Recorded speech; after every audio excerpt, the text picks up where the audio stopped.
C'est la rumeur du faux professeur d'économie chinois. Une intox dont déjà cet été nous vous parlions sur France Info, mais qui rebondit. Il s'agit en fait d'une vidéo qui a fait un carton sur YouTube. Elle a été visionnée plus d'1 million de fois. C'est une interview truquée.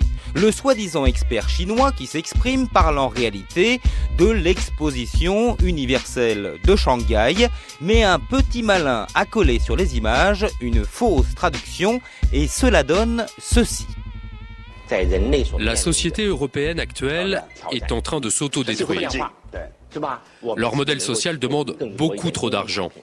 Mais en même temps, ils ne veulent pas travailler. Seules 3 choses les intéressent. 3 seulement. Les loisirs, l'écologie et le football à la télé. Ils vivent donc bien au-dessus de leurs moyens.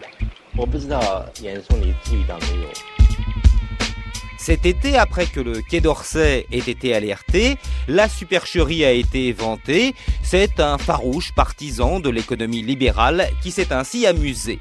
Mais comme la vidéo n'a pas été effacée, nombreux sont ceux qui continuent à se faire avoir, même des observateurs chevronnés, comme par exemple le journaliste Olivier Mazerolle. Il y a quelques jours, sur BFM TV, il reçoit Cécile Duflot et lors de cette longue interview, il lui fait commenter plusieurs reportages. À un moment, il est question de la Chine. La Chine, c'est la deuxième puissance économique du monde maintenant. Et je vous propose de regarder quelque chose qu'on peut voir sur YouTube. C'est une interview de l'ancien ambassadeur de Chine à Paris, qui est maintenant professeur d'économie. Et voilà ce qu'il dit des Européens. La société européenne actuelle est en train de s'autodétruire. Leur modèle social demande... La suite, on l'a donc entendu. Et une fois ce témoignage diffusé, Olivier Mazerolle reprend la parole. Voilà la réalité aussi. Non, mais c'est... Comment il nous voit. Oui, mais je trouve que la vision inversée du discours qu'on entend est effectivement ce qui préside à la manière de gouverner des dirigeants chinois.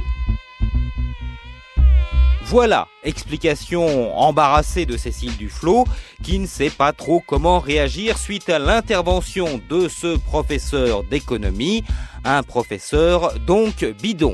Olivier Mazerolle s'est fait avoir, ce qu'il admet bien volontiers. Ce qui est arrivé, c'est que très simplement cette vidéo m'a été indiquée par des personnes que je tiens pour être fiables.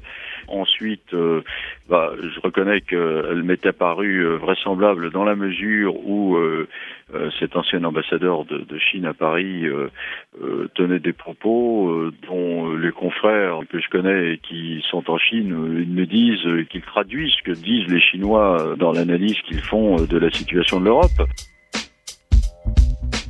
Voilà, alors l'imprudence que j'ai commise, c'est de ne pas quand même demander à un sinologue de me confirmer l'exactitude des propos. J'avoue que ça ne m'est pas venu à l'esprit et ça sera une bonne leçon. Alors je regrette d'avoir mis Cécile Duflot en présence de propos qui n'étaient pas tenus. Ça n'aurait pas dû avoir lieu et je m'en suis expliqué auprès d'elle.